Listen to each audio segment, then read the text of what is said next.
అంబటి రాంబాబు ఇంటిపైన దాడి, ఆయనపైన హత్యా ప్రయత్నం, అలాగే ఆయనను అరెస్ట్ చేసి జైలుకి పంపడం, ఈ ఎపిసోడ్ మొత్తంలో చంద్రబాబు నాయుడు అంబటి రాంబాబును ఒక మంచి హీరోని చేసిండు. ఏ రకంగా అంటే, ఒకటి క్యారెక్టర్ పరంగా, రెండోది రాజకీయంగా.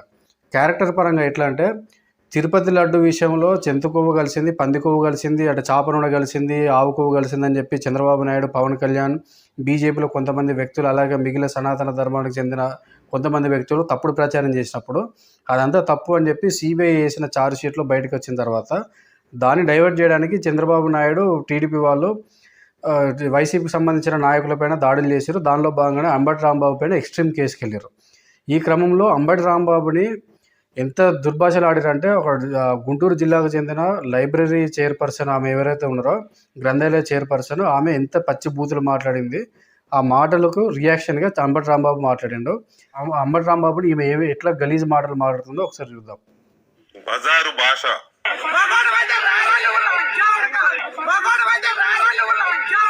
ఇది టీడీపీ నాయకురాలు అంబటి రాంబాబు గారిని ఉద్దేశించి మాట్లాడిన మాటలు. ఇది ఒకటే కాదు, ఆయన పైన కర్రలు, రాళ్లతోటి, చెప్పులతోటి దాడి చేసినప్పుడు దానికి ప్రతిస్పందనగా అంబటి రాంబాబు గారు కూడా ఇదే రకమైన మాట మాట్లాడి దానికి ఈవినింగ్ ఆయన రిగ్రెట్ అవుతూ ఏం మాట్లాడిండో అది కూడా చూద్దాం. అది నా ఉద్దేశం కాదు. అయినా నేను భావిస్తుంది ఏంటంటే, అయినా ఈవెన్ దెన్ చంద్రబాబు నాయుడు గారిని కాకపోయినా నన్ను తిడుతున్న వాళ్ళను కూడా నేను పెద్ద నాయకుని అలా తిట్టి ఉండాల్సింది కాదు. కానీ ఇది స్పర్ ఆఫ్ మూమెంట్, నా మీద రాళ్ళు పడుతున్నాయి. ఇక్కడ అంబటి రాంబాబు ఒక విజ్ఞతను ప్రదర్శించాడు. ఎందుకంటే ఆయన చేసింది తప్పు, నేను మాట్లాడిన మాటలు అలా మాట్లాడి ఉండాల్సింది కాదు, నా పైన దాడి జరిగినా కూడా నేను ఇట్లా మాట్లాడి ఉండాల్సింది కాదని చెప్పి ఆయన చెప్పిన మాటల్ని, ఆయన మాట్లాడిన మాటల్ని వెనక్కి తీసుకున్నాడు.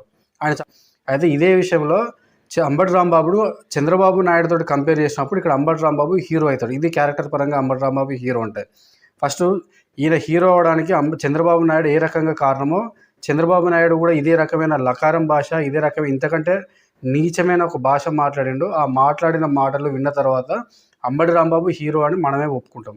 ఫస్ట్ చంద్రబాబు మాట్లాడిన ఆ నీచమైన గలీజ్ మాటలు ఏందో చూద్దాం. జగన్మోహన్ రెడ్డి ఎక్కడున్నావో నాకు తెలియదు. లండన్ లో ఉన్నా, ఇక్కడ విధ్వంసం మాత్రం మానలేదు. నువ్వు నీ పుట్టుకే తప్పుడు పుట్టుగా, నీ బుద్ధే ఒక్కడ బుద్ధి. ఇది మన సంసారపక్షమైన మాటలు మాట్లాడుతున్న చంద్రబాబు నాయుడు. అంటే చంద్రబాబు నాయుడిని లకారం భాష మాట్లాడుతూ దాడులు చేస్తాం, అది ఇది మాట్లాడుతున్నారు కదా. ఇప్పుడు చంద్రబాబు నాయుడు జగన్మోహన్ రెడ్డి గారి గురించి, అలాగే విజయమ్మ గారి గురించి, రాజశేఖర రెడ్డి గారి గురించి ఎంత నీచమైన మాటలు మాట్లాడిండో, సమాజం సిగ్గుపడే మాటలు ఎట్లా మాట్లాడిండో, ఒక పార్టీ అధ్యక్షునిగా ఉండి 40 సంవత్సరాల అనుభవం, 3 టర్మ్ ముఖ్యమంత్రి, 4వసారి చేస్తున్నా అని చెప్పి చంద్రబాబు నాయుడు మాట్లాడిన ఈ మాటలు. ఇక్కడ సరే చంద్రబాబు నాయుడు ఇది దీంతో ఆగలేదు.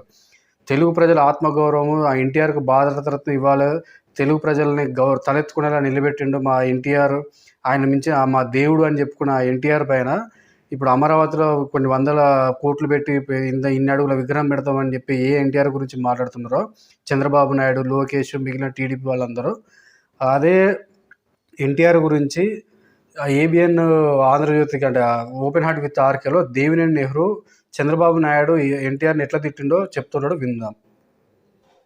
పెద్ద ఆయన ఇట్లా హరికృష్ణ గురించి అన్నాడు. ఏమిటంటే అంటే, ఈ భాష మట్టుగా ఎడిట్ చేసుకోండి నేననే, వాడు ఒక ముద్దులని వీడు ఒక ముద్దు మన నెత్తిమే పెడితే మనం మొయ్యాలా అన్నాడు. చంద్రబాబు నేను ఇది ఎన్టీఆర్ గురించి, అంటే ఆంధ్రుల ఆత్మగౌరవం, ఆంధ్రుల దేవుడు అని చెప్పే చంద్రబాబు ఎన్టీఆర్ ఎవరైతే ఉన్నారో ఆ ఎన్టీఆర్ గురించి, అలాగే ఎన్టీఆర్ కొడుకైన హరికృష్ణ అంటే జూనియర్ ఎన్టీఆర్ తండ్రి, వీళ్ళ గురించి ఎంత నీచంగా లకారం భాష మాట్లాడిండో మన చంద్రబాబు నాయుడు ఏం మాట్లాడిండో చూసాము. ఇప్పుడు ఇదే విధంగా ఇది ఒక్కటే కాదు, అలాగే జగన్మోహన్ రెడ్డి గురించి నీ అమ్మ మొగుడిచ్చినా, నీ అమ్మమ్మ మొగుడిచ్చినా, నీ ముత్తాత మొగుడిచ్చినా అని చెప్పి ఎన్నిసార్లు చంద్రబాబు నాయుడు ప్రతిపక్షంలో ఎలక్షన్ ర్యాలీలో మాట్లాడిండో అది చూసాము.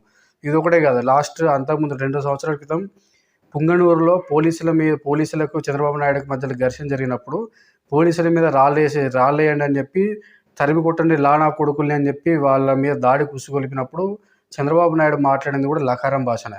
ఇక్కడ మనం గమనించాల్సింది ఏంటంటే చంద్రబాబు నాయుడు అంబటి రాంబాబు కంటే చాలా అంబటి రాంబాబే కాదు, ఏ ఒక్క రాజకీయ నాయకుడు తెలంగాణ ఆంధ్రప్రదేశ్ ఈ రెండు రాజకీయాల్లో కూడా ఏ ఒక్క పార్టీ అధ్యక్షుడు కానీ పొలిటీషియన్ కానీ ఇంతకంటే అంటే నీ పుట్టుకే తప్పుడు పుట్టు కానీ ఎన్టీఆర్ గురించి కానీ రాజశేఖర రెడ్డి గురించి కానీ జగన్మోహన్ రెడ్డి గురించి కానీ ఇంతకంటే నీచమైన భాష ఏ ఒక్క సీనియర్ పొలిటీషియన్ కూడా వాడలేదు.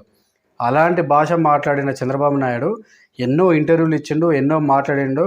ఎక్కడ కూడా అంబటి రాంబాబు లాంటి విఘ్నత ప్రదర్శించి నేను ఎన్టీఆర్ని కానీ అలాగే రాజశేఖర రెడ్డి గురించి కానీ జగన్మోహన్ రెడ్డి గురించి కానీ ఇంత నీచమైన భాష మాట్లాడి ఉండాల్సింది కాదు అని ఎక్కడ కూడా ఆయన రిగ్రెట్ కాలేదు, ఎక్కడ కూడా ఒక పశ్చాత్తాపాన్ని వ్యక్తం చేయలేదు.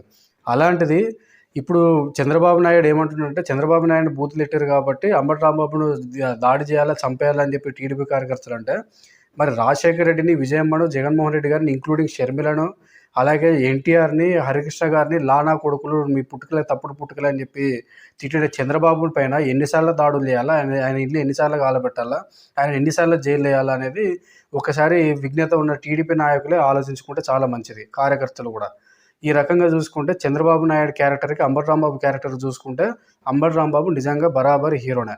ఇక రెండో విషయం ఏంటంటే పొలిటికల్గా అంబటి రాంబాబు తిరుపతి లడ్డులో పంది కొవ్వు ఆవు కొవ్వు చాపులను కలిసిందని చెప్పి ఆ ఇష్యూను టాపిక్ డైవర్ట్ చేయడానికి అంబటి రాంబాబు పైన చంద్రబాబు నాయుడు చేయించిన దాడితోటి మొత్తం న్యూస్ స్పేస్ అంతా ఇప్పటి వరకు ఈ రోజు వరకు కూడా అంబటి రాంబాబు ఆ స్పేస్లో ఉన్నాడు. అంబటి రాంబాబు చుట్టే ఆయన న్యూస్ జరుగుతుంది. అంటే అందరూ కూడా మొదట్లో అంబటి రాంబాబు బూతులు తిట్టిన అందుకే దాడినారు, కానీ ఒక్కొక్కటి వాస్తవాలు బయటకు వచ్చిన తర్వాత కేవలం తిరుపతి లడ్డు కోసమే అంబటి రాంబాబు మీద దాడి చేయించాడు చంద్రబాబు అని చెప్పి ఎక్సెప్ట్ టీడీపీ సానుభూతి పరులు తప్ప తెలుగు రాష్ట్రాలు అంటే తెలంగాణ ఆంధ్రాలో ఉన్న ప్రజలందరూ కూడా చంద్రబాబు నాయుడిని చీదరించుకుంటున్నారు, అంబటి రాంబాబుకు మద్దతుగా నిలబడుతున్నారు. ఈ రకంగా అంబటి రాంబాబు ఇది ఒక్కటే కాకుండా వైసీపీ శ్రేణుల్లో కూడా అంబటి రాంబాబు ఒక హీరో అయిపోయాడు. నాయకులు కార్యకర్తలు అందరూ కూడా అంబటి రాంబాబుకు మద్దతుగా నిలబడ్డారు. అది అంబటి రాంబాబును పొలిటికల్గా హీరో చేసింది. ఇక రిమాండ్ తర్వాత అంబటి రాంబాబు ఎప్పుడు బయటకు వచ్చిన నెలక 2 నెలలక 14 రోజులక ఎప్పుడు బయటకు వచ్చినా కూడా అంబటి రాంబాబు హీరోలాగానే బయటకు వస్తారు తప్ప దోషిగా బయటకు రాడు. ఈ రకంగా అంబటి రాంబాబును చంద్రబాబు నాయుడు హీరోని చేసిండు అనేది చెప్పాలి.